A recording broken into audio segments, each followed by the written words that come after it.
All of these photos were taken long before the age of neural networks. In fact, they were shot even before the digital era in the early 20th century. That doesn't mean these animals ever existed.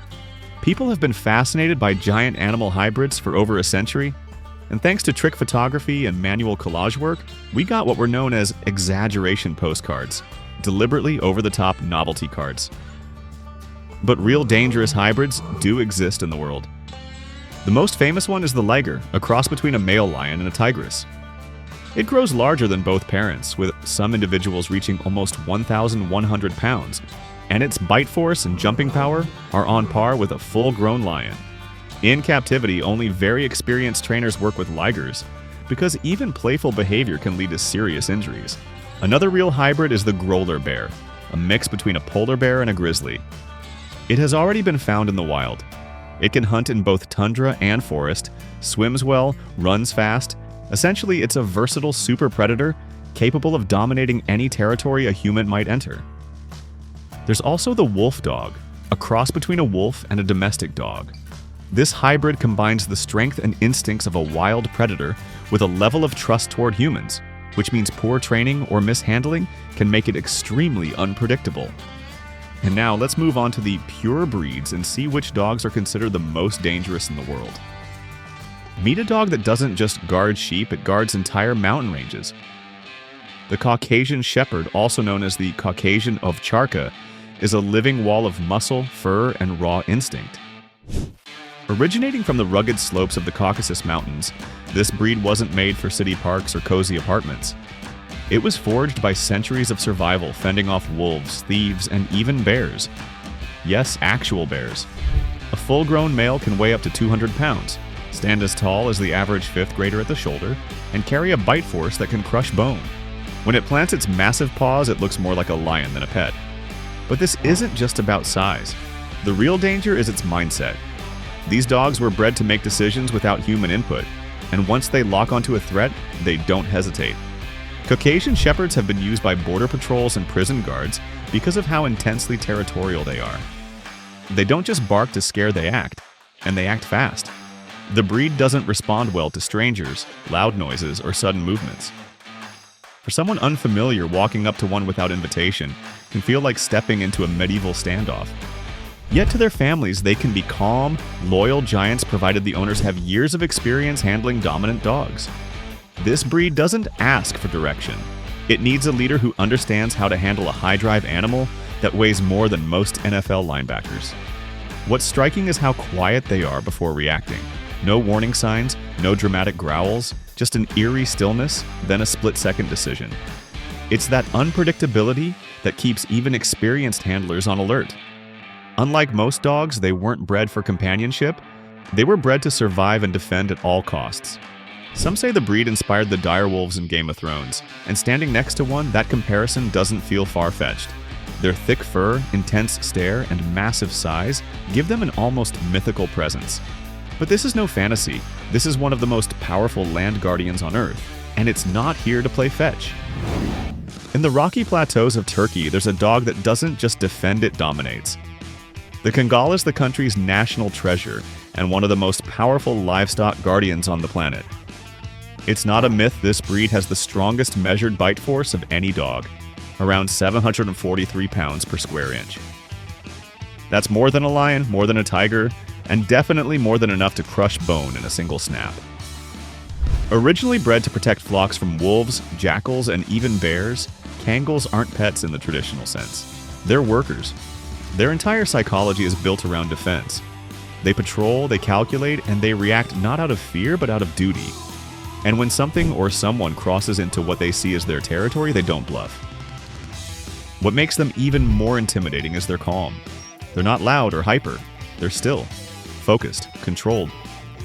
But under that stillness is a storm that doesn't take much to trigger.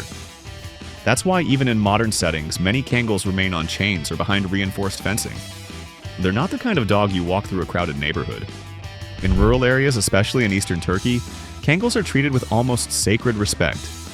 They're often adorned with spiked collars not for decoration, but protection against predators during fights. This is a breed that runs toward danger, not away from it. Despite their raw power, Kangals can be gentle with their human families, but only when raised with strict, consistent handling. If not, they can become dangerously independent. That's the paradox of calm giant that, in a flash, becomes an unstoppable force. Think of them like the medieval knights of the dog world. Strong, disciplined, but lethal if crossed. And if there's one dog you don't want sizing you up, it's the Kangal. In Brazil, there's a dog so intense that it's illegal in several countries. The Fila Brasileiro is not your average guardian. It's a natural-born tracker, protector, and enforcer.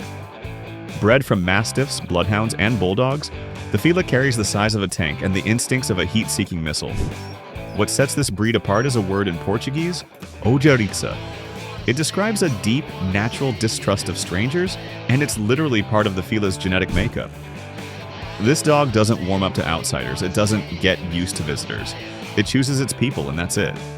Used historically to track fugitives and runaway slaves in the jungles of Brazil, the Fila doesn't just follow a scent, it locks onto it like a machine. And once it catches up, it holds. It's not a bite-and-run kind of dog. It grabs and doesn't let go.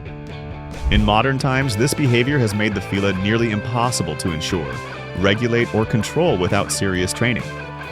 That's why countries like the UK, Australia, and New Zealand have strict bans or import restrictions on the breed. The Fila's appearance adds to its impact: drooping skin, massive head, and a body that looks like it was carved from solid muscle. When it moves, there's a deliberate weight to every step. It's not flashy, it's not showy, it's efficient. And that's what makes it so effective and so feared. Still, to its family, the Fila can be incredibly affectionate, loyal to the core, but that loyalty comes with an edge. If the dog perceives any threat to its home or humans, it doesn't wait for permission. In short, the Fila Brasileiro is a breed built for one thing: protection at all costs. And for those outside its circle, there's no second chance. Just one look, one growl, and one decision. Power. That's the first thing you feel when a Presa Canario enters the room. This dog doesn't tiptoe, it stomps. Developed in the Canary Islands, the Presa is a molosser-type breed with a thick neck, deep chest, and jaws that clamp like a vice. Historically used to drive cattle and guard farms, the Presa was also bred for fighting, and that legacy still simmers beneath the surface. Weighing up to 130 pounds and built like a bulldozer, this is a dog that doesn't just confront danger, it ends it. The Presa Canario hit global headlines in a notorious California incident that involved two of them overpowering an adult in a hallway. That event alone sparked massive debates about ownership laws and training responsibility. But that's only part of the story. The real danger with this breed isn't just its physical strength, it's the attitude. Presas are dominant, fearless, and constantly assessing who's in charge. Without structure, they don't just ignore commands, they challenge them. Their appearance plays a role too. Dark eyes, cropped ears, and a blocky head give the Presa a look that doesn't leave room for doubt. It's a protector and it wants you to know it. Still, under that armor is a deeply loyal companion to experienced owners. With strong training and clear leadership, Presas can become focused guardians of their household. But they're never truly safe around unfamiliar people without supervision. Their tolerance is limited, and their reaction time is fast. Owning one is like driving a high-performance car: thrilling, powerful, but unforgiving of mistakes. When handled properly, they're majestic. Mishandled, they become something far harder to control. In Japan, there's a dog that carries the legacy of samurai combat: quiet, controlled, and explosive.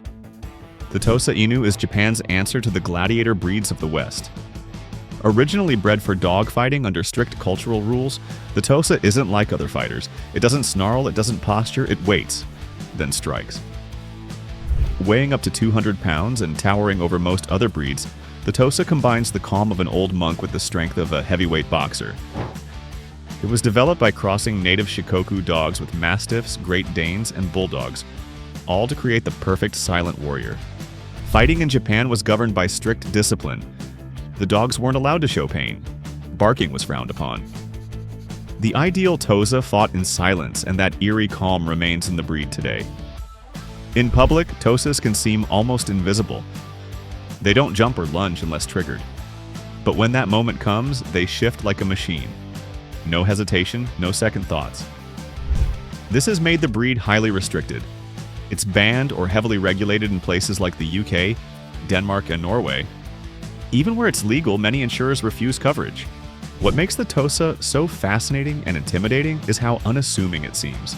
It's not aggressive in the typical sense. It doesn't chase or bark without reason, but it watches, it calculates. In anime and martial arts films, there's often a calm character who's deadly the moment the fight starts. That's the Tosa Inu, a living paradox, peaceful, stoic, but capable of immense force. To those within its trust, it's a noble protector. To outsiders, it's a sleeping giant that you never want to wake. There's a breed that towers over almost every other dog on Earth, not just in height, but in legacy.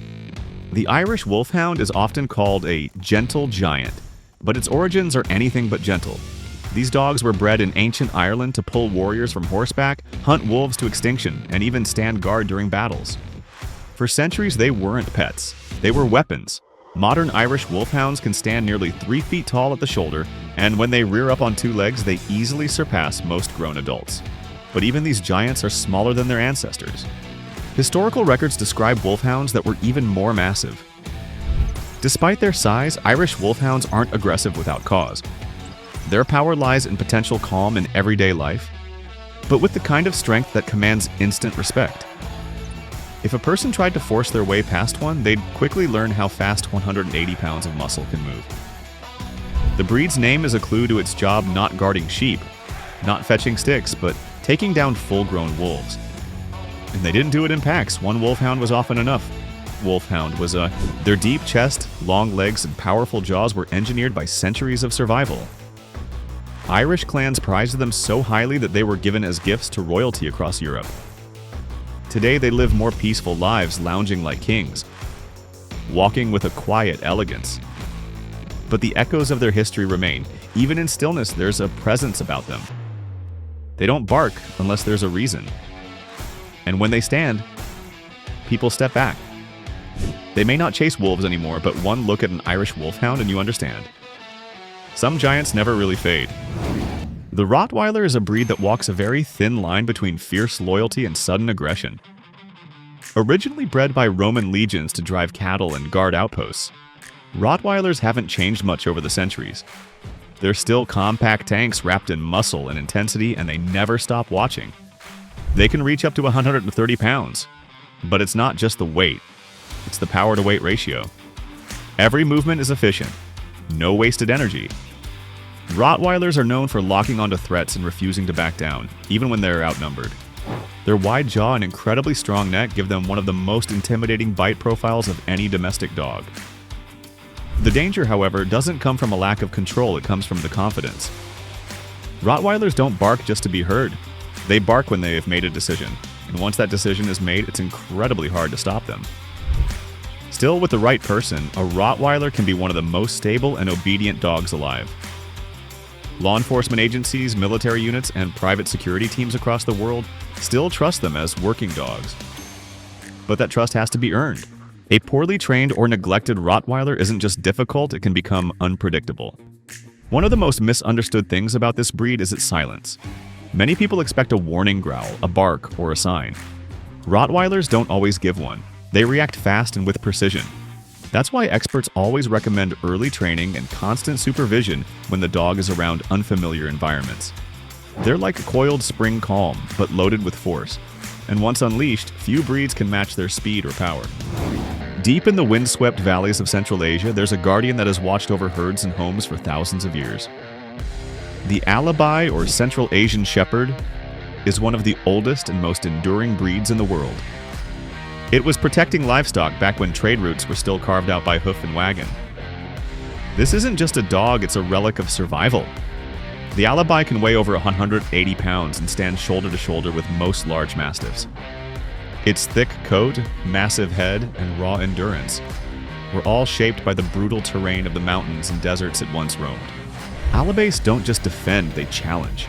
They're known to confront wolves, bears, and even full-grown predators without backup. Farmers didn't use fences, they used these dogs. What makes the Alabai different is its deep instinct for territory. It memorizes its environment like a map, and anything new, any sound, smell, or shadow gets flagged instantly. When provoked, the Alabai doesn't flare up, it locks in. Its stare alone is enough to freeze most intruders. Still, to its family, this dog can be gentle and even affectionate, but it must be handled by someone who understands its drive. These dogs aren't hyper. They're still, heavy, watching, and they have no patience for surprises. Today, Alabais are national symbols in countries like Turkmenistan, where they're given military honors and treated with deep respect. Their reputation isn't just about size, it's about presence. The kind that makes people rethink whether they really need to cross a gate. In the age of alarms and cameras, the Alabai remains a living fortress.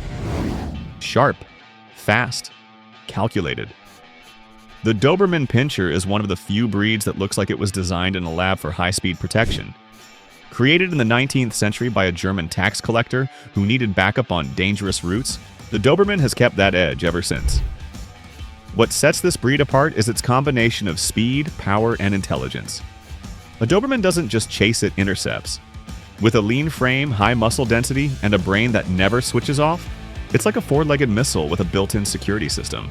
This is a dog that remembers everything: where you walked, how you sounded, how you moved, and it uses that information to decide what you are, a guest or a threat.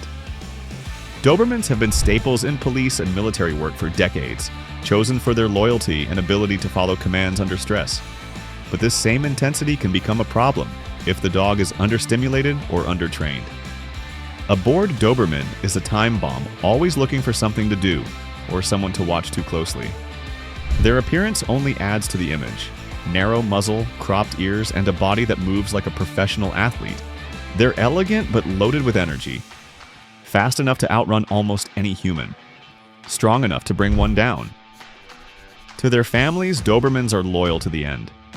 But they form tight, exclusive bonds, which means anyone outside that circle gets treated with caution. Or worse, suspicion. If there were ever a dog that could double as a bodyguard, it's this one. Smart, sleek, and incredibly hard to fool. Few breeds have stirred as much controversy as pit bull-type dogs. From American Pit Bull Terriers to American Bullies and Staffordshire Terriers, these dogs share a similar look and a heavy reputation. Let's break the noise. Pit bulls were originally bred for bull baiting and farm work. That means strength, grip, and stamina were prioritized from day one. And today, that physical design still lingers: broad chest, low center of gravity, and a jaw that seems to lock when it grips.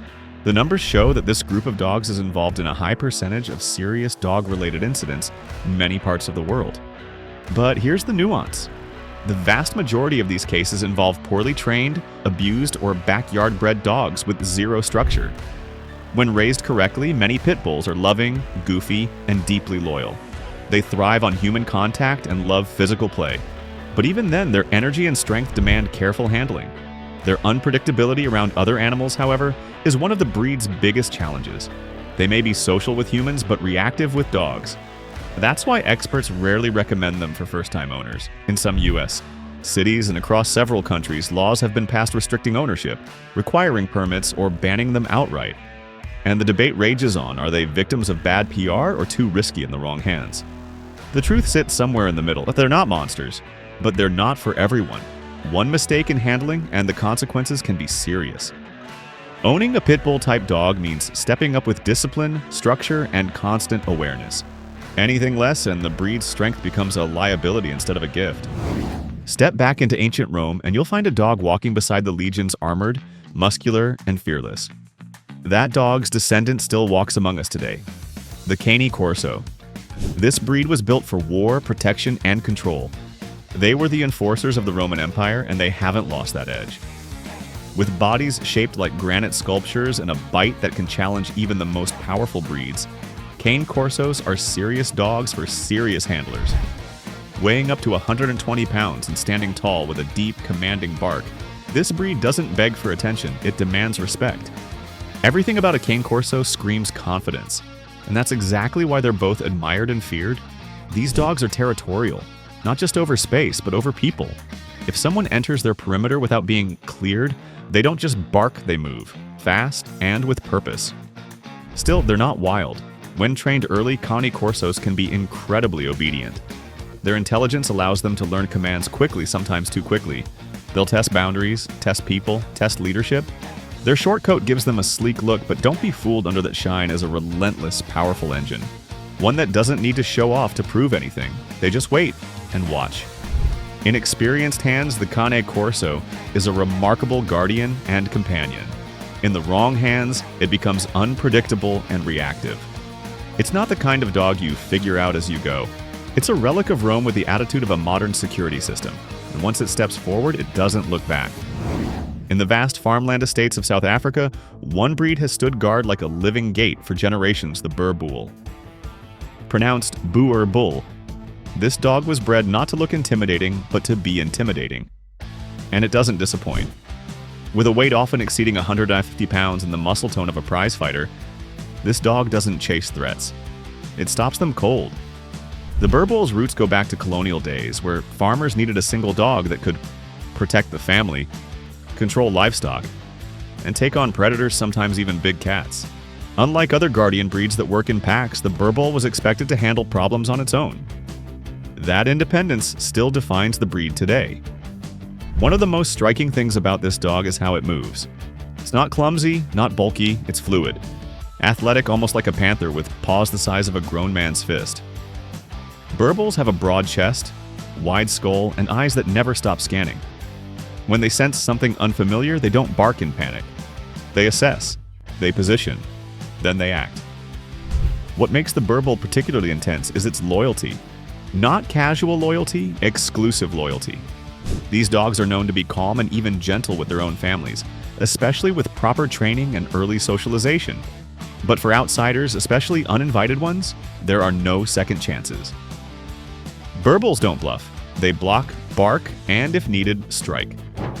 Because of their raw strength and dominant personality, Boer Boels are restricted or require permits in several countries. And for good reason. They're not meant for apartments or quiet suburban walks. They're estate protectors, and they still carry that mission hardwired into their instincts. This is the kind of dog that patrols the backyard like it owns the land. Because in its mind, it does. It's not aggressive for no reason, but when it perceives a threat, it doesn't hesitate. When you first see a Tibetan Mastiff, you might not even believe it's a dog. With its massive frame, lion-like mane, and fiery stare, it looks like something straight out of folklore and in its homeland. That's exactly what it is.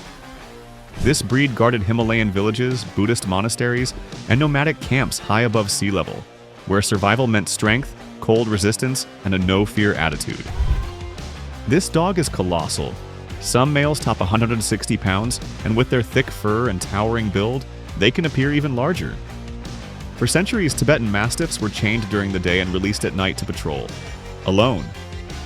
They didn't work in packs, and they didn't need backup. A Tibetan Mastiff doesn't forget a face or a smell. It treats every newcomer as a potential problem until proven otherwise. And once it decides someone is a threat, there's no barking contest. It goes into defense mode instantly.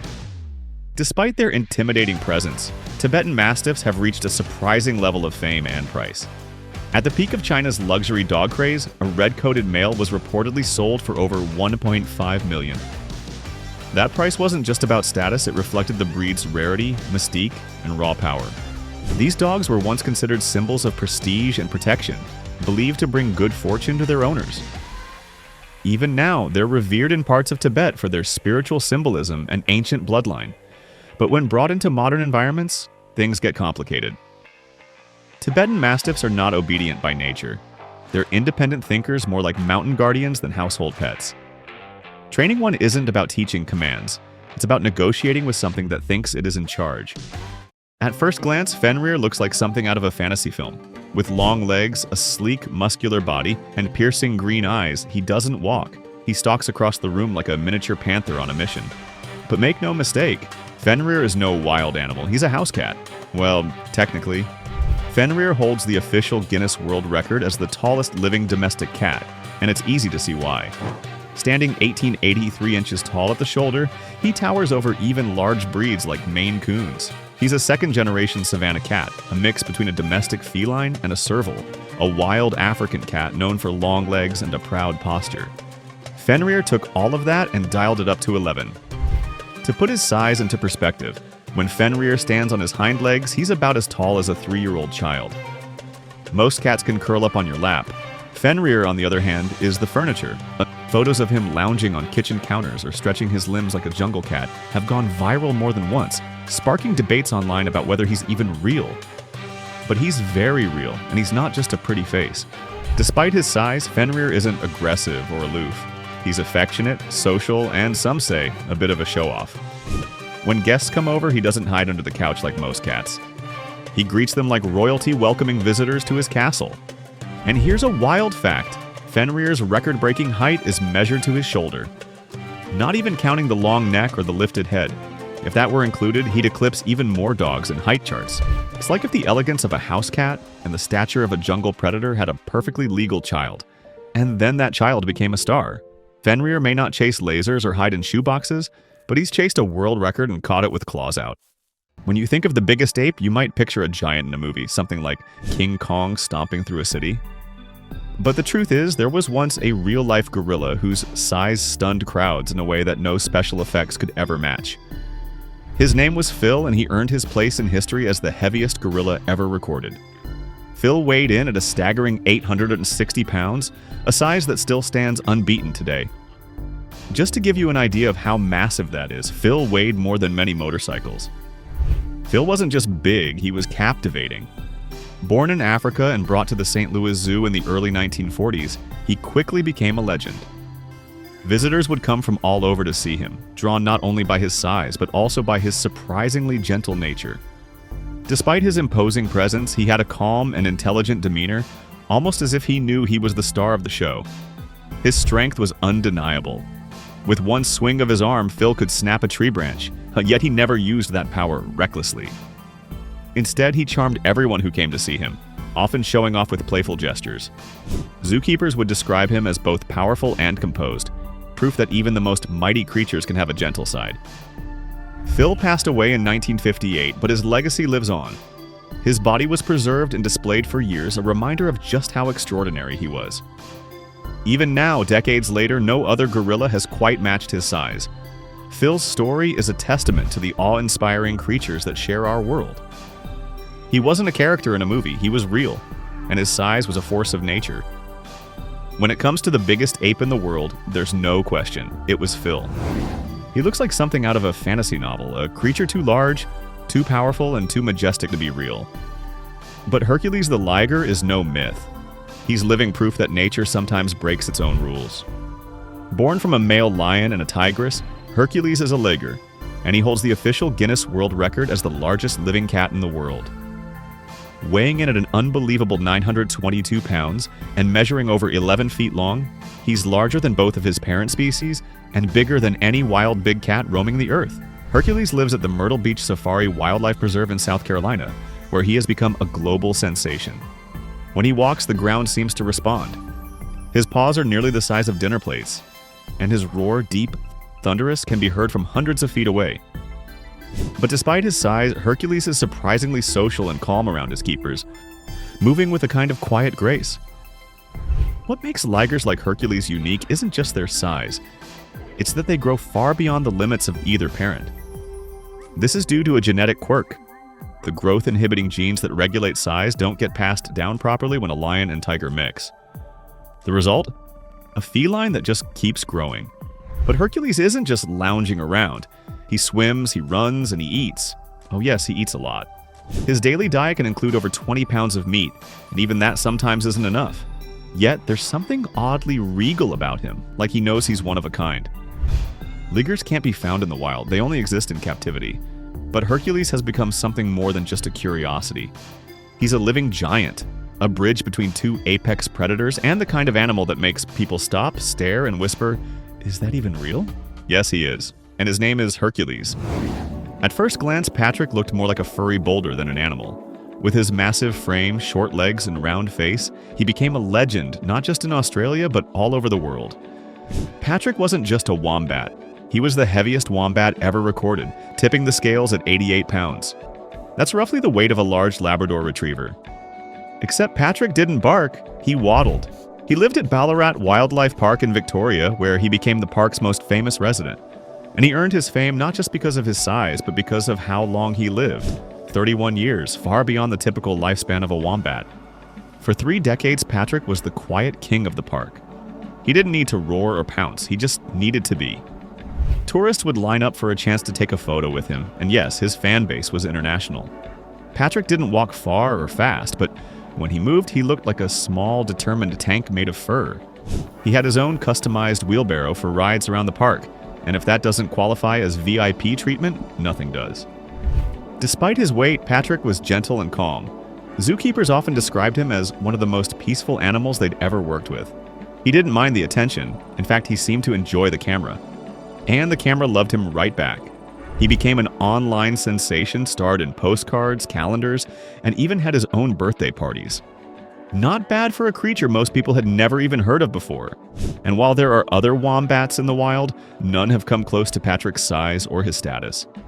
In a world full of fast predators and towering beasts, Patrick was different. He didn't chase, he didn't hide. He just sat there, quietly rewriting what we thought we knew about wombats. And for that, he became a legend. If cows could wear crowns, Blossom would have needed one custom made for royalty. Standing at a towering 6 feet 4 inches at the shoulder, Blossom wasn't just tall, she was record-breaking.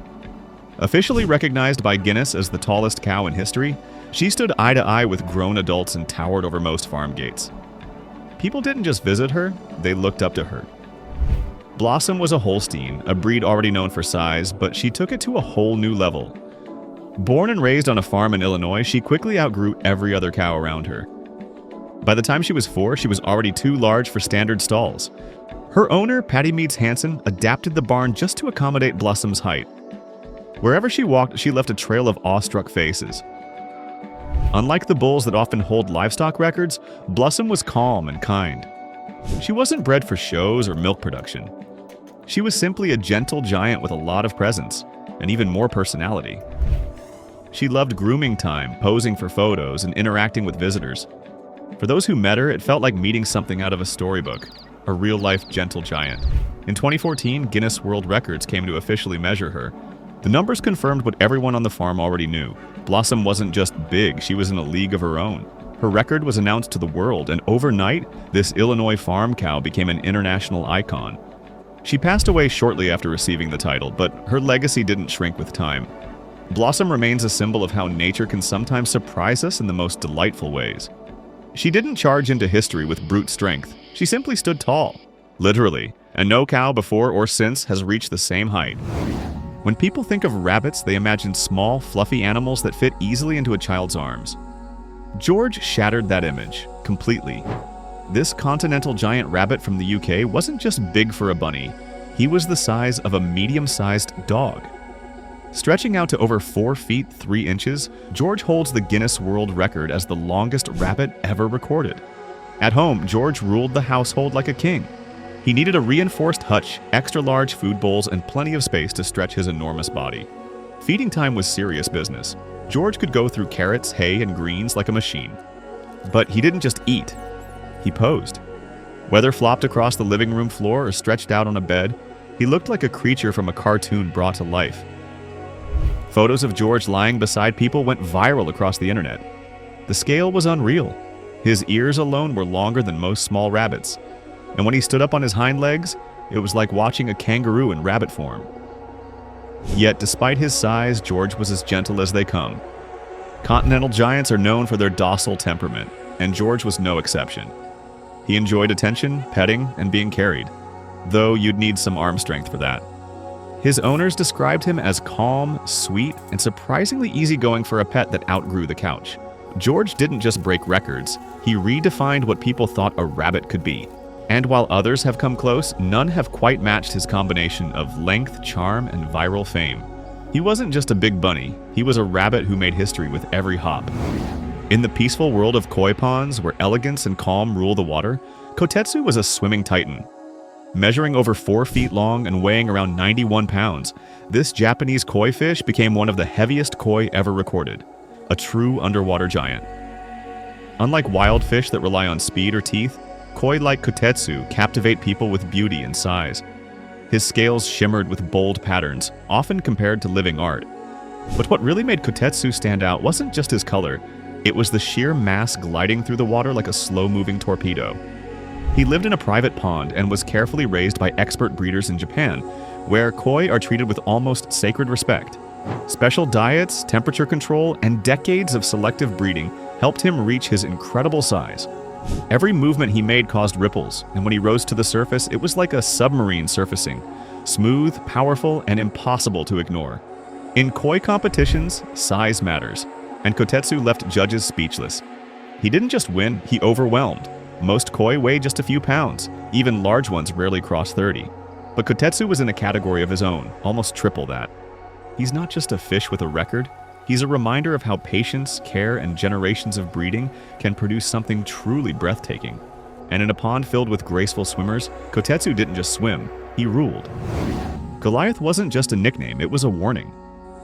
This Chianina bull reached a jaw-dropping 3,336 pounds and stood over 6 feet at the shoulder. Measured in Italy in 1955, he holds the title of the heaviest bull ever documented. The exact photo of Goliath hasn't survived, but this image gives a good idea. Just imagine that much muscle packed into one frame. Bulls of this size aren't just rare, they're nearly mythological. Goliath's size pushed the limits of what seemed biologically possible for cattle.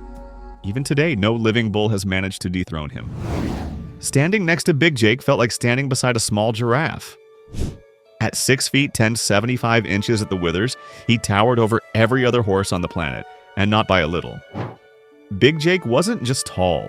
He was massive, with a body that weighed 2,600 pounds and legs that seemed to go on forever. He holds the Guinness World Record as the tallest horse ever officially measured. Born in Nebraska in 2001 and later raised on Smoky Hollow Farm in Wisconsin, Jake was a Belgian draft horse, a breed already known for its strength and size.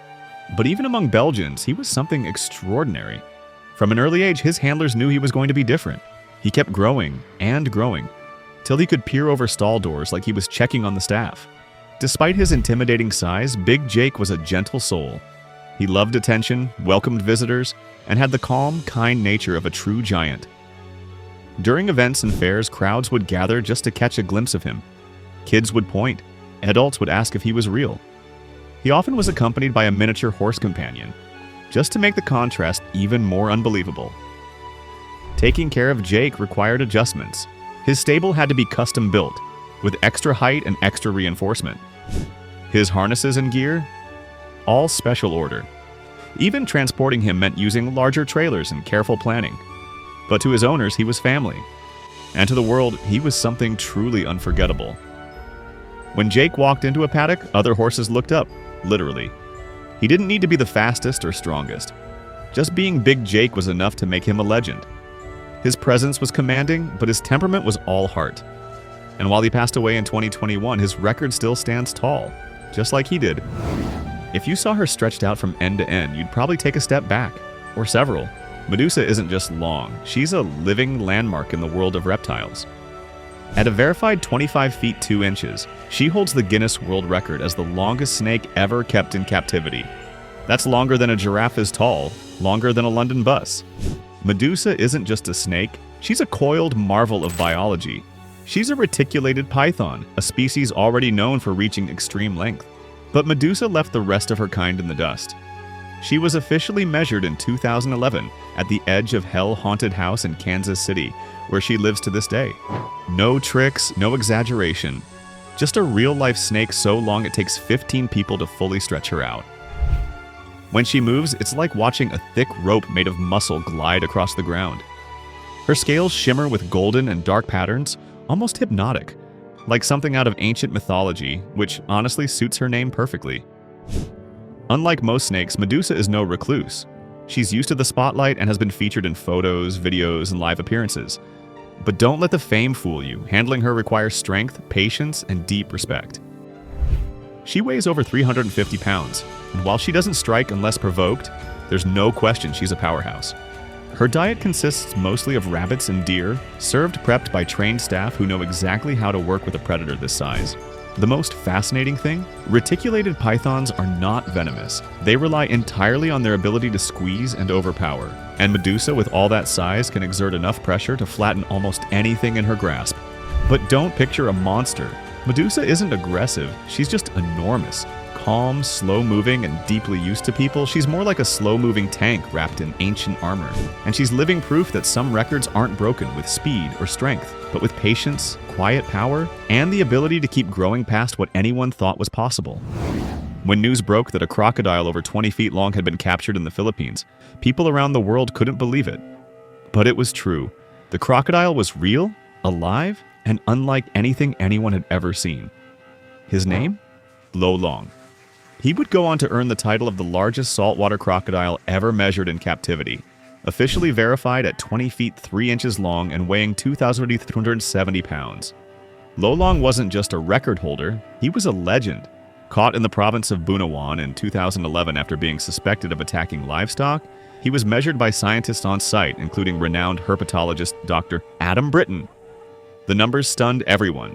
He was heavier than a car and longer than most city buses. Despite his fearsome size, Lo Long became an unexpected symbol of local pride. He was moved to a specially built enclosure where people could visit and see him safely. Tourists traveled from all over just for a glimpse of the giant lying still in the water, his eyes barely above the surface. Lo Long wasn't aggressive in captivity. He adapted well to his new environment, calmly watching from his pond as thousands came to see the largest crocodile the world had ever known. His enclosure had to be specially reinforced, not just because of his size, but because of the sheer power packed into that massive frame. Though he passed away in 2013, his legacy lives on. To this day, no other saltwater crocodile has been measured larger. Lo Long was a one-of-a-kind animal that reminded the world just how big nature can get, and how much respect it commands. When Zeus walked into a room, heads turned. Not just because he was a dog, but because he stood taller than most children, and many adults. Measuring 44 inches at the shoulder and standing over 7 feet tall when on his hind legs, Zeus the Great Dane was officially crowned by Guinness as the tallest dog ever recorded. Living in Michigan with his owner Kevin Dorlag, Zeus wasn't just tall, he was massive. People constantly stopped in public to ask if he was a pony.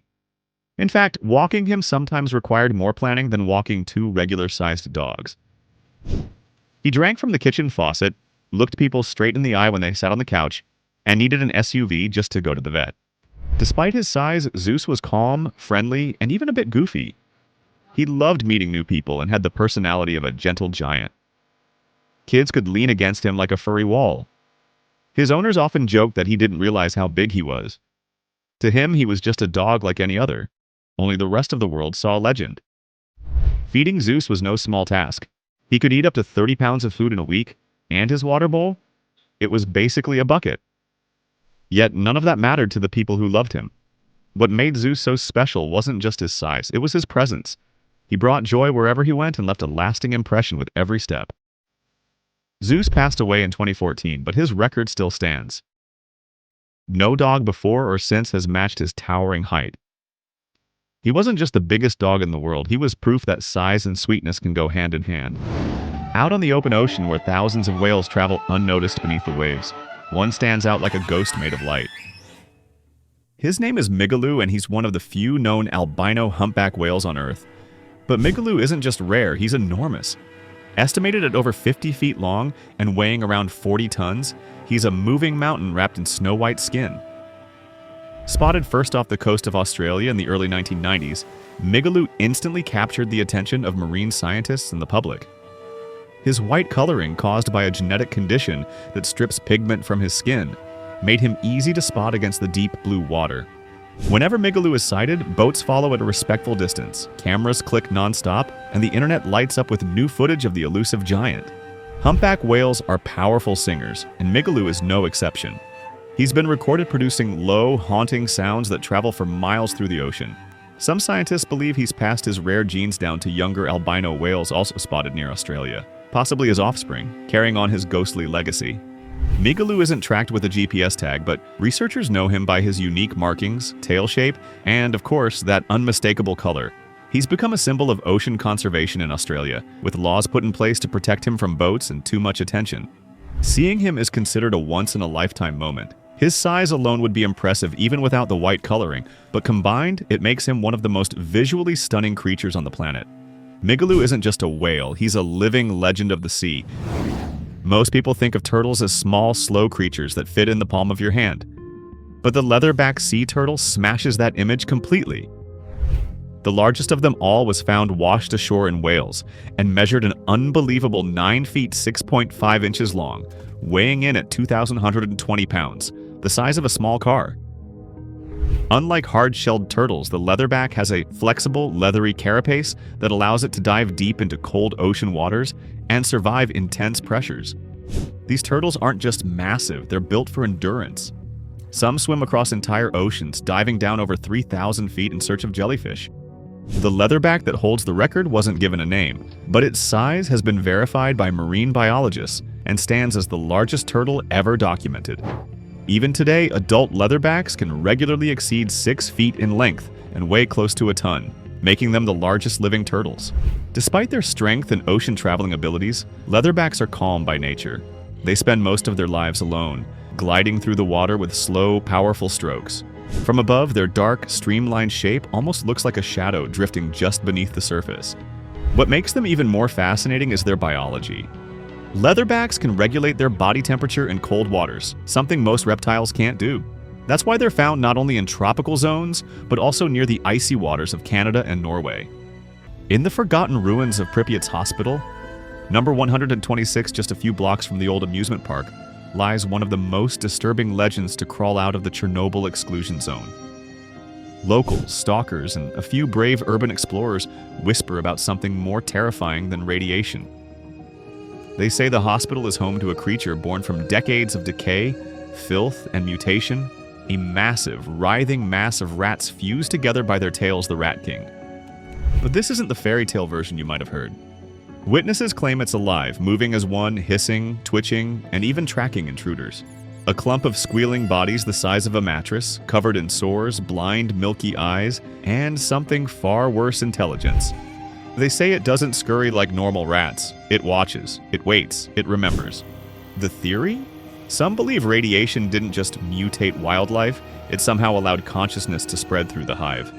The Rat King isn't just rats, it's a single living organism, one mind. Some even say the zone protects it, that it only reveals itself to those who shouldn't be there. And here's the thing that makes this more than just campfire talk every year. Explorers return from the hospital missing memory cards, with chewed up gear, or simply too shaken to speak. Something is in those tunnels beneath the ER wing. Something watching through the cracks in the concrete, and it's not human. Deep in the woods near Louisville, Kentucky, there's a rail trestle that's become the center of one of America's most chilling legends. Locals say if you walk under that bridge at night, something might start calling your name. Not in a voice you recognize, but in one that sounds almost right. That's when you've already gone too far. That's when the Pope Lick monster is close. It's been described as a half-man, half-goat figure, horns curled back, hooves clacking on metal, eyes like hot coals in the dark. According to eyewitnesses, it doesn't just wait for people to stumble upon it. It calls them in. Some say it uses hypnosis. Others believe it mimics voices of loved ones. Either way, people are drawn to the tracks and then something happens. There's a theory that the creature is a twisted product of old genetic experiments, maybe even something that escaped from a military project back in the Cold War era. It's no accident that the sightings started increasing just when the area was fenced off. The most believable reports come from people who didn't even know about the legend. A man walking his dog late one evening heard hooves behind him on gravel. No horses nearby, no people. Just heavy rhythmic steps that stopped whenever he turned around. He left the woods and never returned. And here's the most unsettling part, some believe the goatman can only be seen if it wants to be. Like it chooses its audience. And if it does, you're not getting away without a mark, or worse, a memory you can't explain, buried just beneath the surface. Something about that bridge makes people disappear, and no one's entirely sure it's the train they should be afraid of. In the darkest corners of the internet, there's one creature whose description rarely changes. Pale, hairless, bent on all fours, with limbs too long for any human it doesn't speak. It just watches.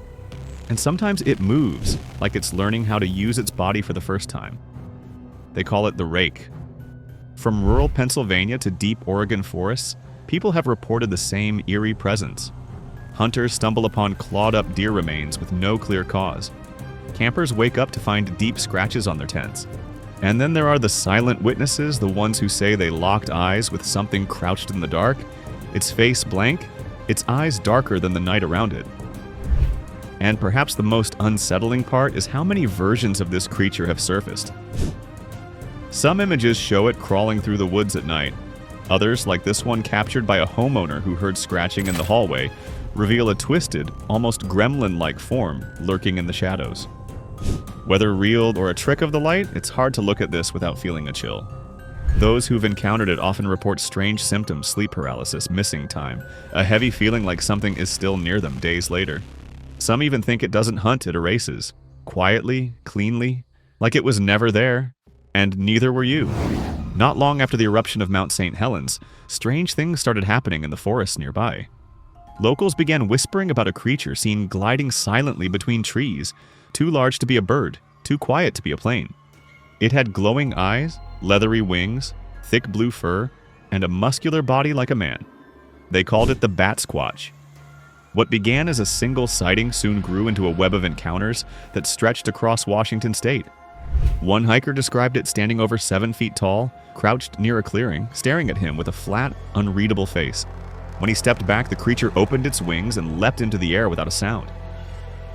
A few weeks later, a small aircraft pilot claimed something massive flew alongside his plane briefly before disappearing into the clouds.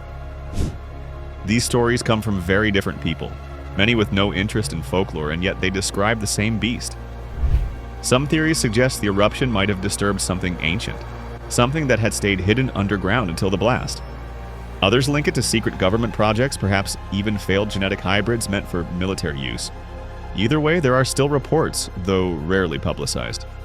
Strange shapes in the sky, screeches that sound like metal scraping rock, and once a blurry trail cam photo showing 2 curved wings folded behind a tree.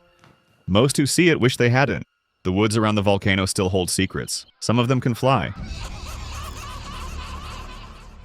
If Bat Squatch rules the sky, the Kappa dominates the water. Found in Japanese folklore for centuries, this creature isn't just a myth told to children. Reports from rural areas still trickle in stories of something lurking just below the river's surface. The Kappa is said to resemble a humanoid turtle with green scaly skin, a sharp beak, webbed hands, and a dish-shaped depression on its head that must stay wet. And if it dries out, the Kappa weakens, which, according to some, is the only way to escape it. Fishermen have spoken about something grabbing at their nets from below, stronger than any normal animal. In one village, a child was pulled into a stream only to be found moments later, unharmed, but with deep bruises along the arms like the grip of hands, not paws. Though the story ended safely, it sparked renewed fear in the area. A few even built small Kappa shrines near the riverbanks as a warning. More than a dozen old prints and temple scrolls feature the creature, drawn in disturbing detail long before the age of viral monsters. Some believe the Kappa is a leftover from a prehistoric species, one that evolved to live undetected in deep river caves. Others think it's tied to old spirits or curses rooted in the land itself.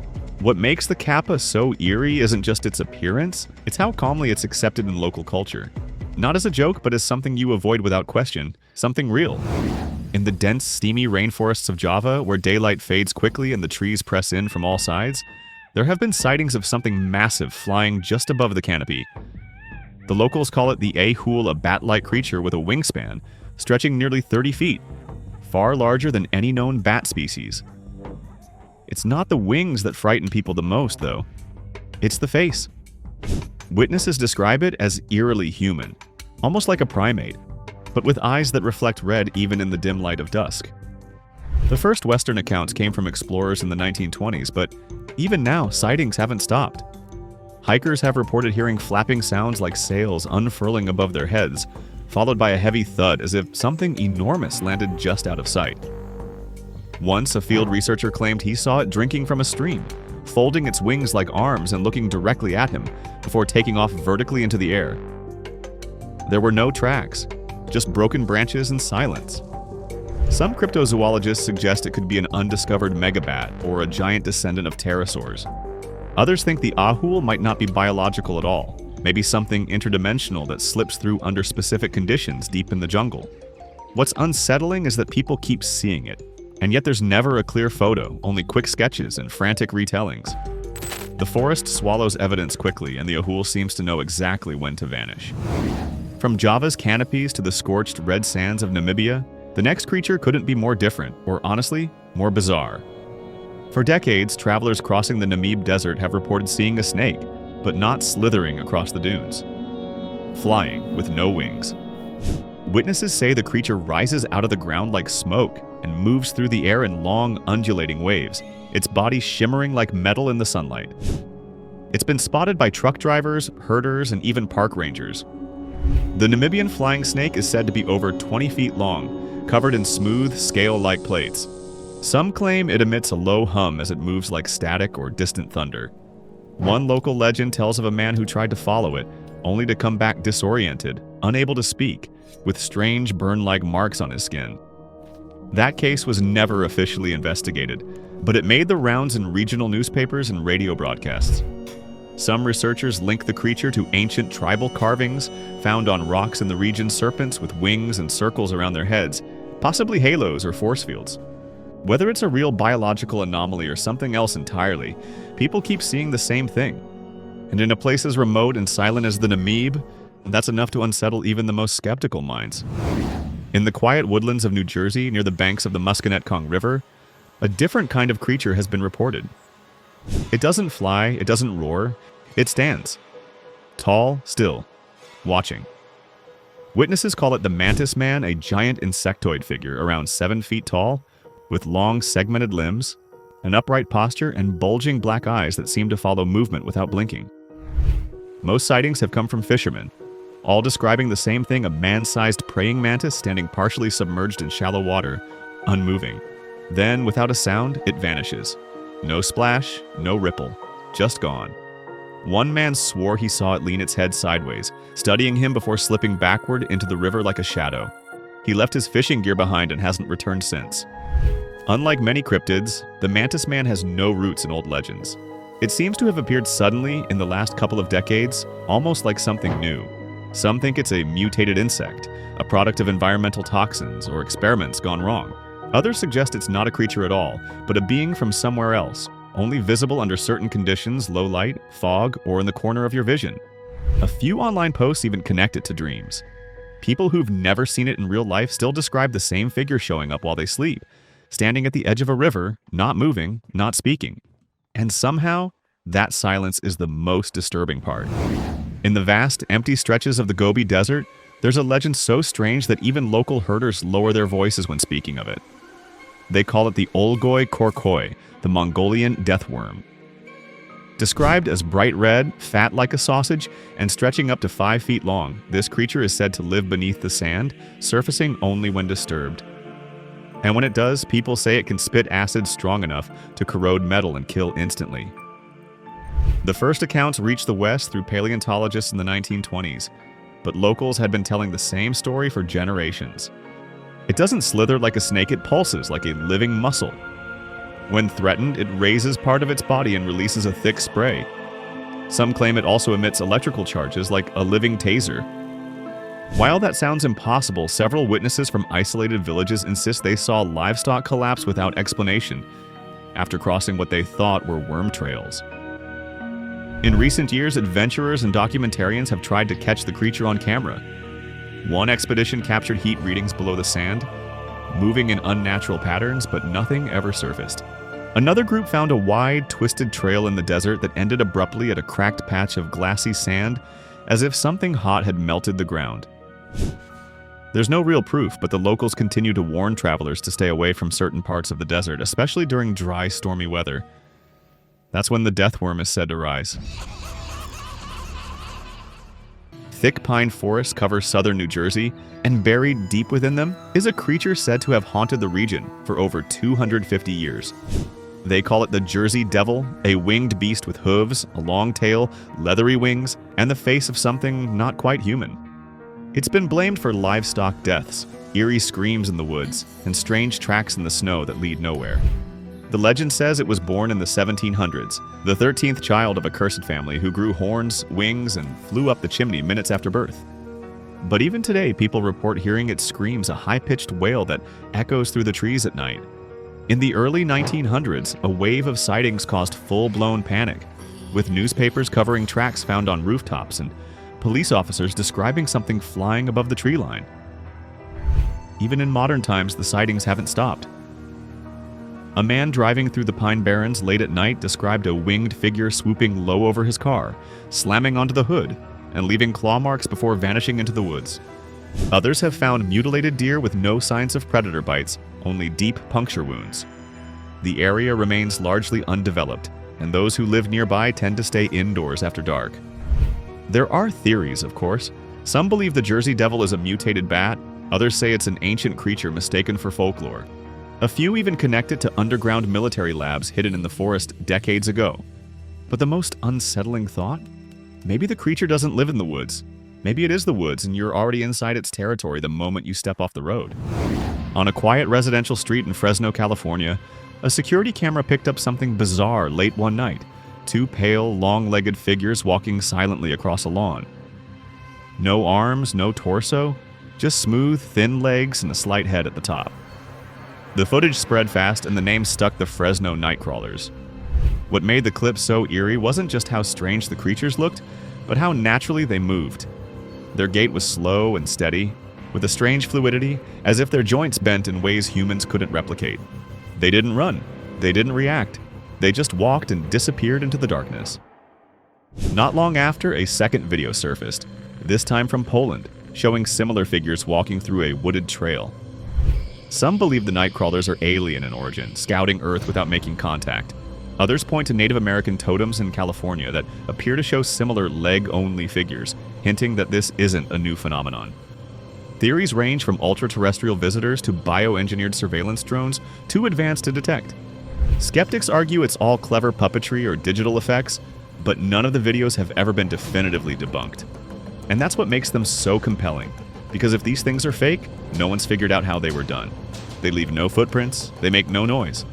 And yet they keep showing up in places where no one's expecting them. Quiet, expressionless, and always just passing through. In the small village of Monin, nestled in the Cornish countryside of southern England, something strange was seen hovering near the church tower. In 1976, two young girls described a creature unlike anything they'd ever imagined: a tall, dark figure with enormous wings, glowing red eyes, and a head shaped like an owl's. They ran in terror, convinced it had been watching them. And honestly, they weren't the last to see it. Over the next few years, multiple sightings followed, always near the same church, and always involving a chilling sense of being observed. The Owlman became known as the UK's answer to the Mothman, a winged figure associated with unease, fear, and sometimes even disasters.